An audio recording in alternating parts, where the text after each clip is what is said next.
Write while the fire is in you. That's a quote by Henry David Thoreau. Hello, my name is Tammy Rose, and welcome to Concord Days.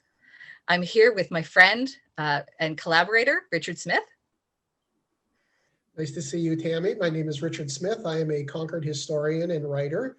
And we have a very special guest with us this week on Concord Days. I would like to introduce the executive director of the Thoreau Farm, Margaret Carroll Bergman. Hello, Margaret. Hi, Richard. Hi, Tammy. Thank you for having me on today. A pleasure to have you. So, Yes. Margaret, why don't you tell us a little bit about Thoreau Farm? Well, Thoreau Farm is the birthplace of Henry David Thoreau. He was born here in 1817 on July 12th. The house itself was moved down the street about the length of a football field.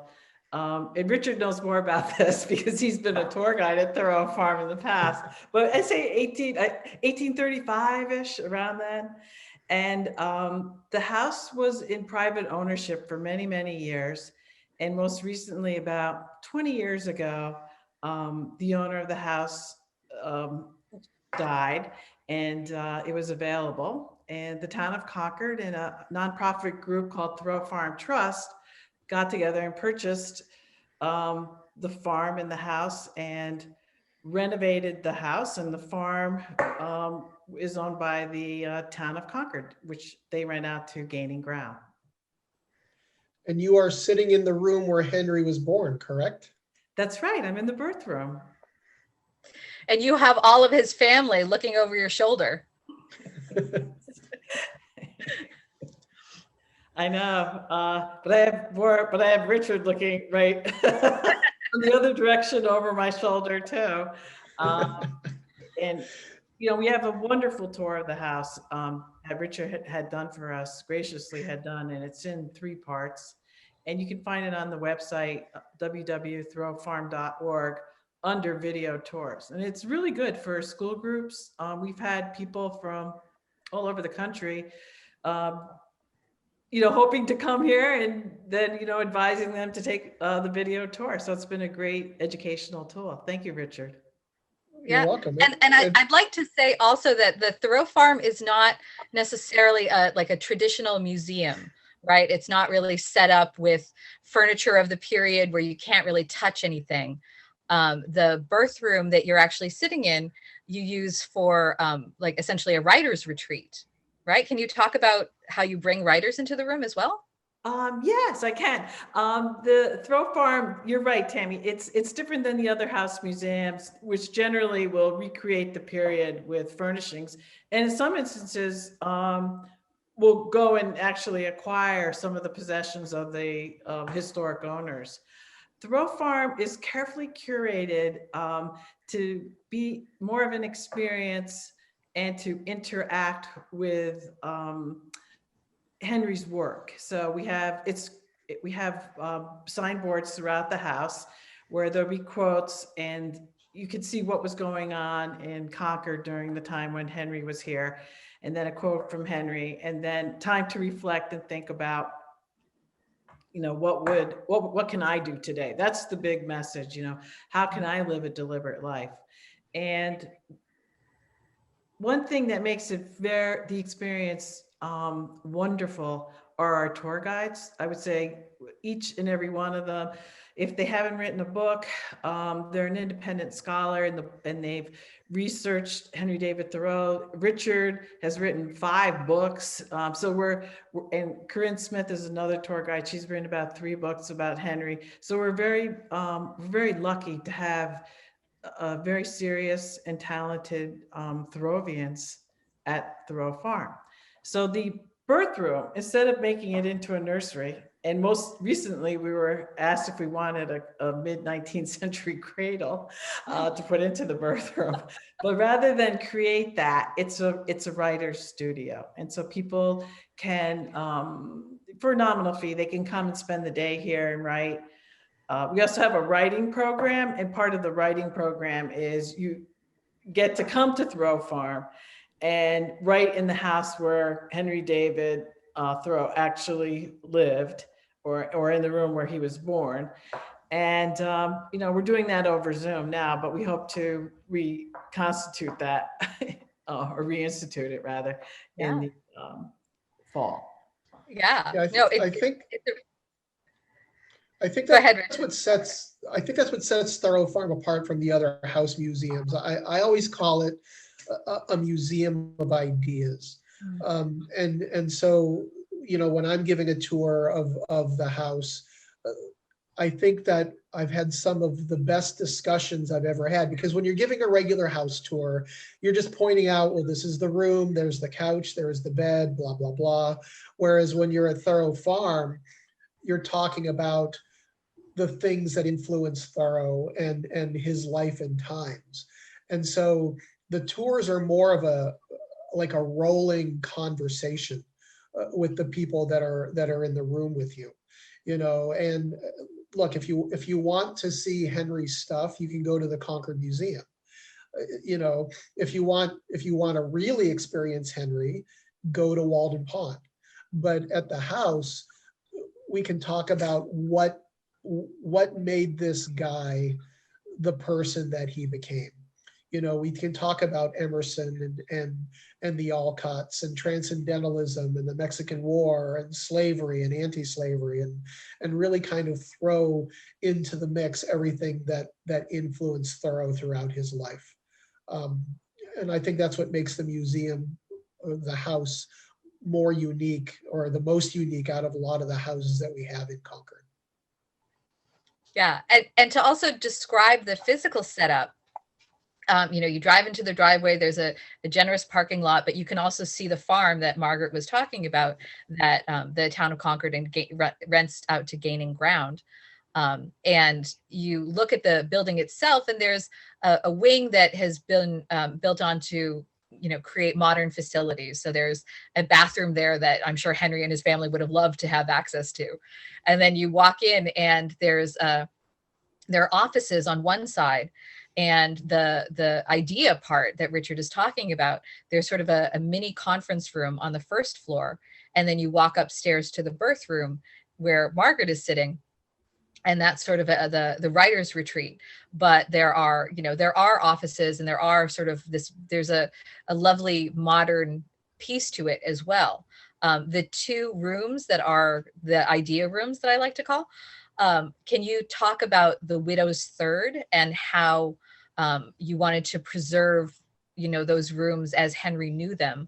Because those are the rooms that essentially maintain a certain intactness from their original date. Well, I would say the beauty of the saving of Thoreau Farm, it's a partnership between the town of Concord, and initially it was a partnership between the town of Concord and the Thoreau Farm Trust, which was started by one of our board members, Joe Wheeler, who's I think 94 years old.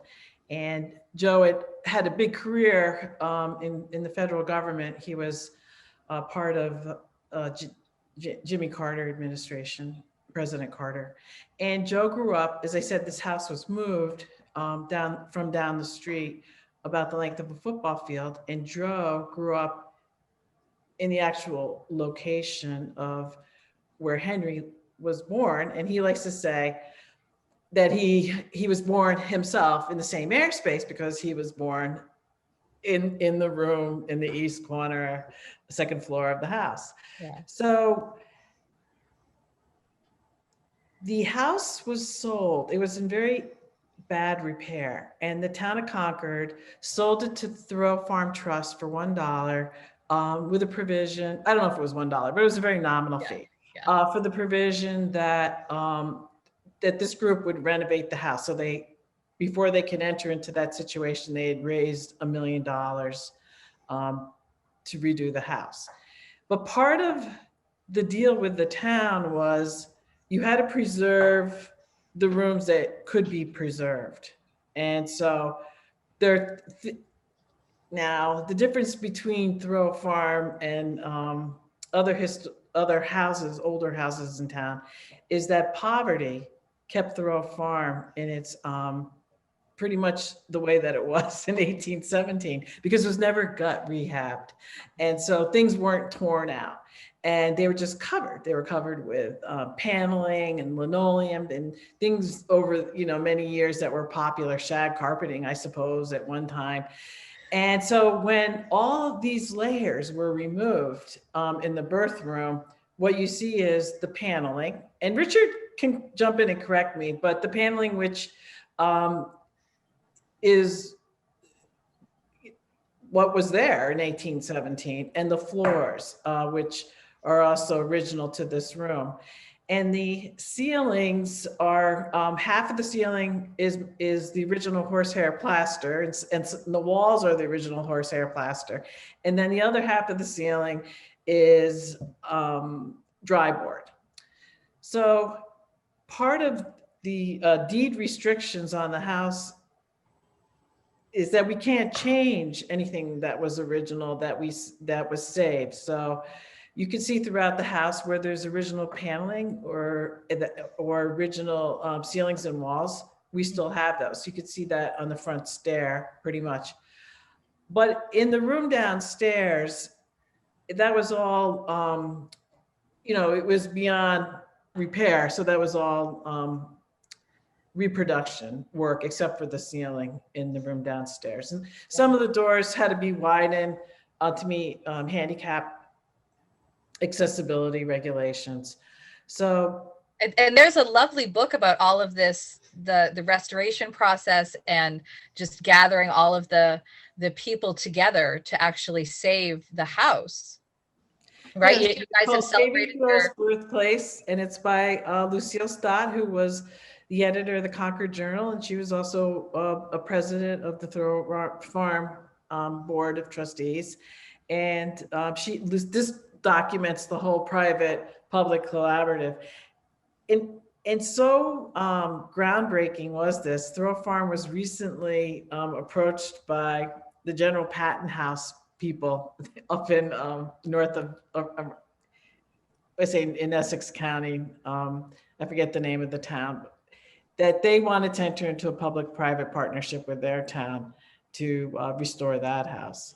And so I gave them a copy of the book.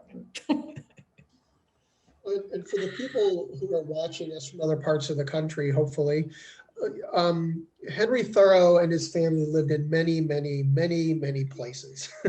And so Henry was born in that house, but that was really the first of many houses that he and his family lived in. His older brother, John, was also born in that room in 1815.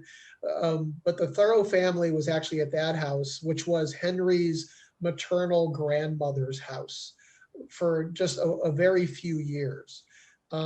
His grandmother got what was called the widow's thirds when her husband died, and she literally got 1/3 of the house. So when Henry Thoreau's mom and dad moved into the house, they had the room that Margaret is sitting in, the room below that, I think like half of the entranceway and half of the kitchen, and then 1/3 of the farm. And that was literally all that they had.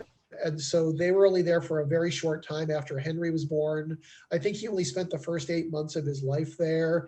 They moved into Concord, they moved to Boston, they moved back to Concord. I think they lived in 8 or 9 different houses in Concord in Henry Thoreau's lifetime. But the Thoreau farm is the only public house that people can visit and tour and go through. All of the other houses that Thoreau lived in are either private residences now, or they were torn down. So this is really, the thing that I like about Thoreau Farm is it's the only Thoreau related house in Concord that you can actually go into and look around.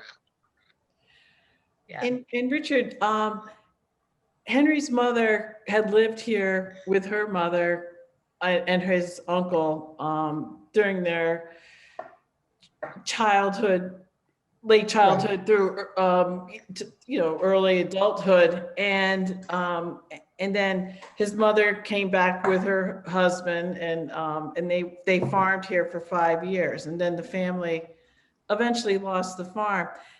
And I think when a family loses a farm, that's quite a blow.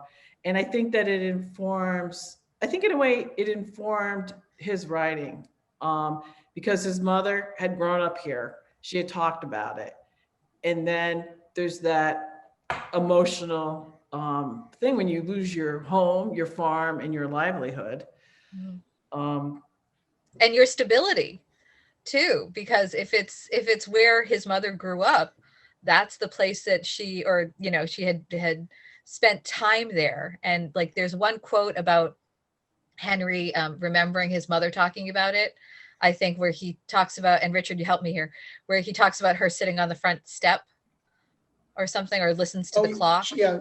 She talks about how when she was a young girl, she was like a teenager. I think she was 11 or 12. She was born in Keene, New Hampshire, but they moved into that house when she was 11 or 12, I think. But she talks about, and Thoreau writes in his journal, talking to his mom about she was a young girl sitting on the front step, hearing the clock in the house ticking, and then hearing like the night noises. There was a man, I forget who it was. She could hear him whistling because he was a noble whistler or something like that.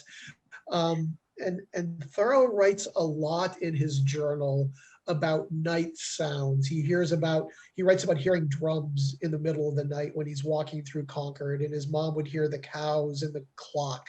And so every time there are a lot of times when I work at Thoreau Farm that I sit on that front step listening to the planes fly over and the cars drive by. But imagining what it must have been like to sit there in the middle of the 19th or the early 19th century, and all you can hear are the cows in the fields at night, or the clock ticking in the room. And so for Cynthia Dunbar Thoreau, that was the place, I think, that she remembered the best. I mean, and it's also where she spent the first couple of years of her marriage with her new husband. So the house was, I think the house was way more important to Cynthia Thoreau than it was to Henry. sure. Right, but it also speaks to his grounding in Concord. When you visit, you'll see that it's less than half a mile, maybe it's just a quarter mile outside of the center of town. And the center of town is sort of a bunch of lovely houses, but very tightly packed, and you can feel like it's the center of things. But the farm itself is, it's just enough of a drive to give you that sense of distance and peace. And it's sort of the opposite. If you go in the opposite direction from the town center, then you head to Walden as well. And Henry has memories of visiting Walden when he was like 4 or 5. And you get the sense of just who his mother was through his writings, and what the town itself meant to him, and the people that he knew that knew the town. He would later get a job as a surveyor, and I always feel like that was the day job that he took when he finally realized that he could get paid to walk for 4 hours a day. And he generally, he hardly ever left Concord because he didn't feel like he needed to. He could always walk all the trails and always find something new. So Margaret, you're a Concordian, correct? You live in Concord currently? Yeah, we've moved here in 2011. And so how long have you been at Thoreau Farm? Since 2016, September. Okay, so I'm going to kind of put you on the spot a little bit. We're all friends here. It's okay. I mean, you Don't reveal any secrets to him, though. You spend a lot of time in that house alone, working and doing what you need to do. What do you feel like your connection with the house is? Do you feel like you have more of a connection with Thoreau now that you've spent so much time in the house? I mean, how do you feel? Give us your feelings about the house and how you feel about it. Well, I would say, of course, I feel most connected to Henry when I'm reading his work, and I can hear his voice in my head. And the journals, of course, are a prime example of how you can hear his voice unfiltered. I feel that's a great honor to be able to work here and to be a steward of this historic home. And there are things about the home that I do feel connected when I go into the attic and I can see the rough, the logs, which are just basically trees just split in half, and they still have the bark on it, and they still have the hand forged nails that are holding, the roof line together. And with the wide floors that, are stained. And sometimes I'll wonder, how did that floor get stained? And because the floors were never refinished here. So you can see these watermarks and there is a certain feeling of peace. Now I have to have some disclosure. I live in a 575 square foot winterized hunting and fishing cabin on White Pond with my husband. So, and I have adult children who come home to visit occasionally, but they come one at a time. I can't have everybody in the house at once. So this is just wonderful to have my office here in this historic home because it seems very spacious to me. But in terms of, supernatural feelings about the house, I'm an administrator first and foremost, but I have seen people come here, and I don't want to mention any names, but people come and they come to use the writing studio, and they are so overcome with emotion and awe. I've seen people burst into tears of joy. I've seen people collapse on the floor. We've had people with psychic abilities come to the house, and I've had people who've asked if they could have a seance here, a man from Ireland. And, COVID came, so that question was never answered. And then I had, and I don't want to mention her name, but she is in the transcendental community in Concord. And she had a very practical occupation where she's a first responder, and she saw a figure. And now she's not the first person to see a specter walk across the room, or to feel a presence, or to hear a voice. So there are things that happen here. Yeah, I've been fortunate that I've been in that house alone. I've been in Orchard House alone. I've been in the Wayside alone. And, I've lived in haunted houses, but I wouldn't say that any of the historic houses in Concord of the authors, especially the birthplace, I wouldn't call them haunted, but you can definitely feel, when I'm in that house alone, I feel very peaceful. Like somehow I belong there, or that we're allowed to be there, I think is a weird way to put it, not to get all spiritual and weird and supernatural about it.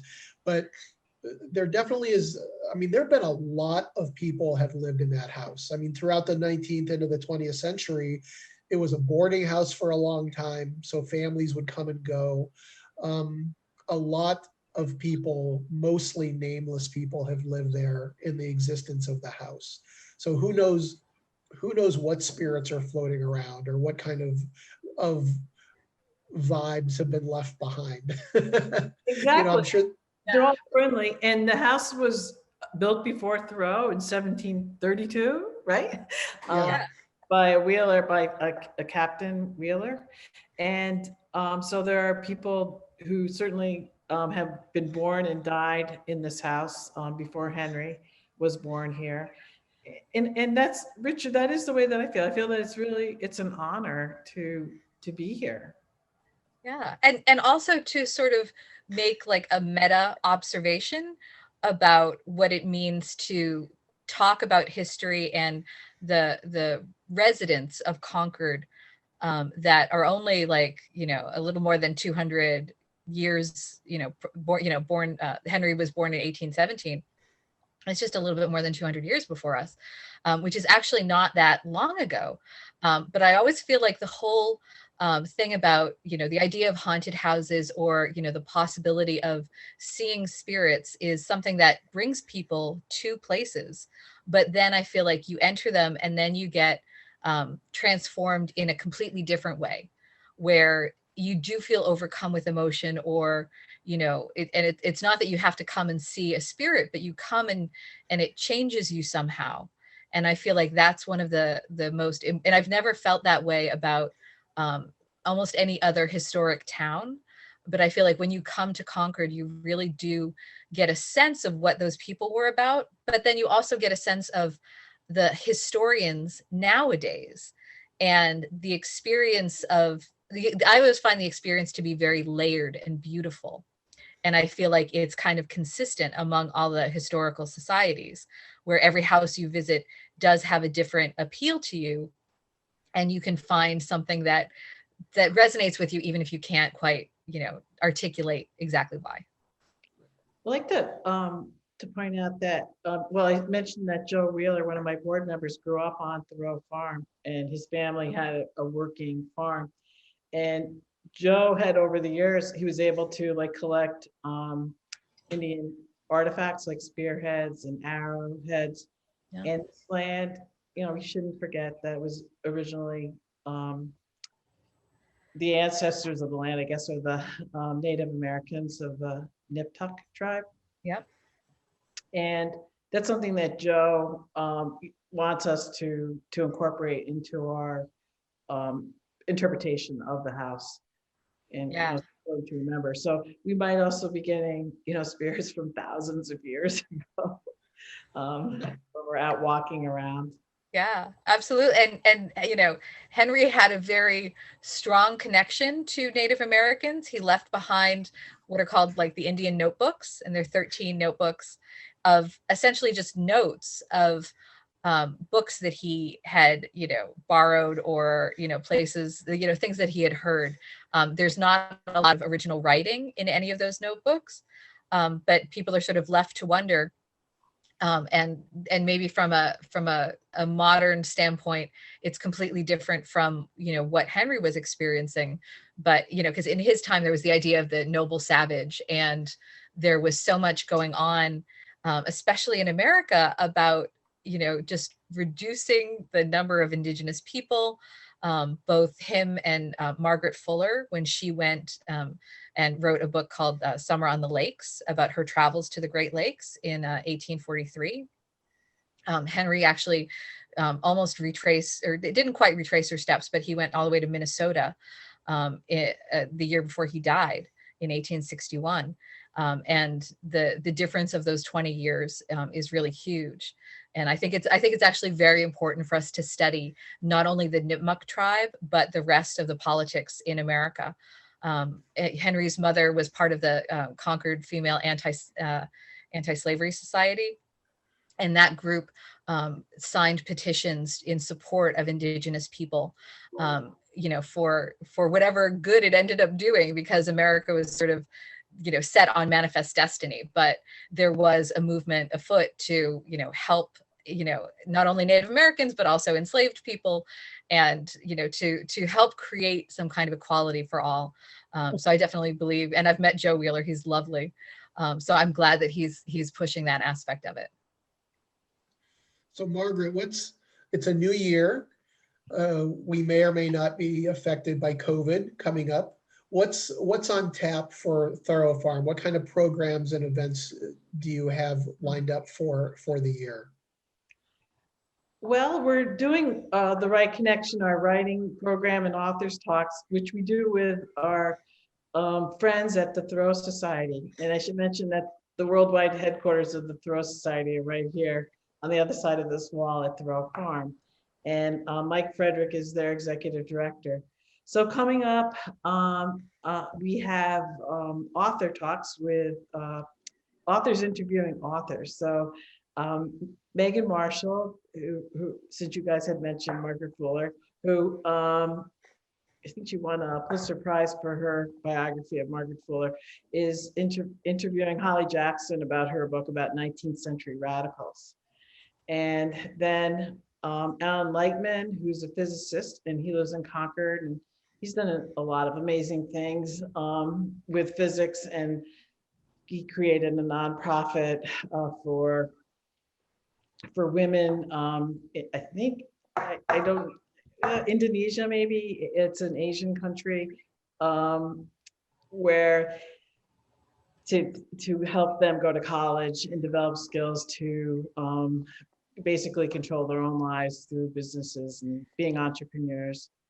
And I apologize that I don't have the country right. Well, he's going to be in an author talk with Sarah Seeger, who's also a Concordian and a physicist. And she wrote a book about, it's called The Smallest Lights in the Universe.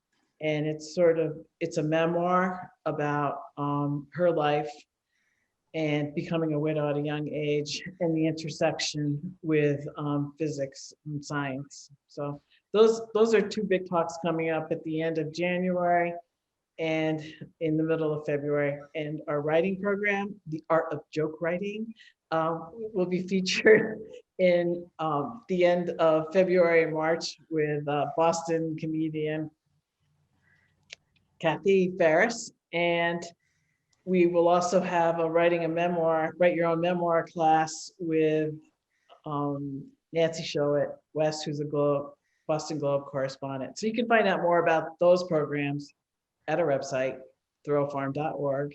And we also, our spring programs will be there too, but I don't want to. Yeah, no, and also you're going to record all of these. They're happening on Zoom, and they'll be available if people want to watch them. Mhm. That's great. So I also, before we end, I wanted to also mention, because you had mentioned that you worked with the Concord Historical Collaboration. And I want to just talk about that group a little bit, because they especially helped you celebrate the 200th anniversary of Henry's birth. But there's also a great sense of collaboration among the other historic houses in Concord. Yeah, it's called the Concord Historic Collaborative. And I would say that Richard is also a member of it because he was a key person during the Thoreau bicentennial. And Richard was in charge of all the social media.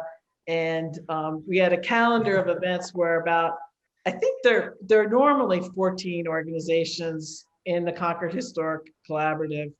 I hesitate. I have the list in front of me, or I have some of it. Concord, I know it's ridiculously large, which is marvelous.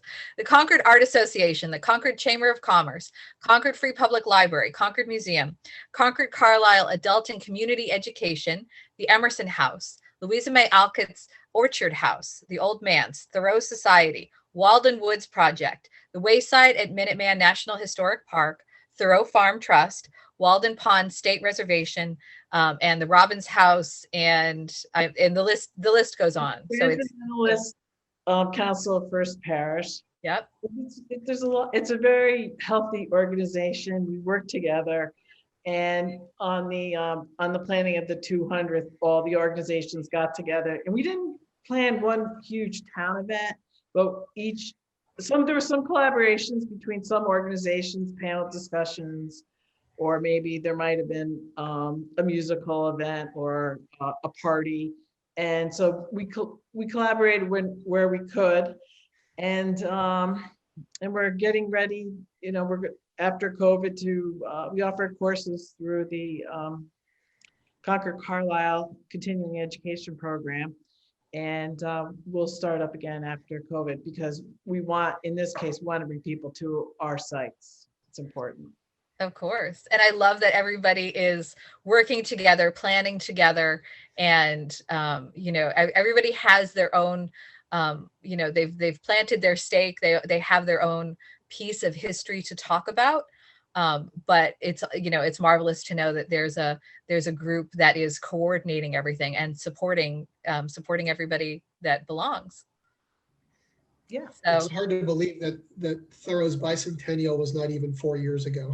It feels like it's been a lifetime since 2017. Yeah, a lot has happened.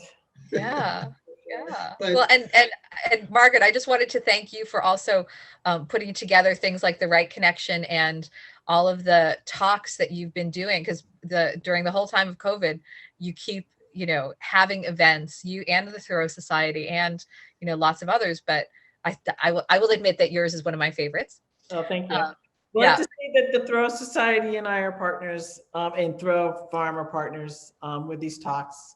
So Yeah, but keeping the community together, reminding us that even though, we have to use technology, that it's worth it. And, keeping the talks online, getting them recorded, and sharing them, and sharing and encouraging young writers and new writers, like the memoir writing workshop and the joke telling workshop. Like that's the stuff that, as a creative person myself, I would say that we sorely need. So. Well, during the winter, we wanted to have something light and fun to do. Yeah. We'll have more serious writing. You could see our other writing classes in the spring. So we're trying to reach people at where they are at different times of the year. And Henry has so many different aspects to his personality that there's a very scientific and engineering focus to it. And, Lawrence Millman has taken people on mushroom walks. And it's, I love that you have such an expansive view of how to interpret Thoreau and to keep bringing him to people in the modern world. Well, thank you. Richard's should be thanked for doing that too. Yes, exactly. So before we finish up, Margaret, what's the website that people can go to so they can learn about all things Thoreau Farm related? www.thoroughfarm.org, and you can see our writing program, The Right Connection. You can see our virtual tours with Richard, and also there are other Thoreau interpreters who are represented on that site, on that page. And then we also have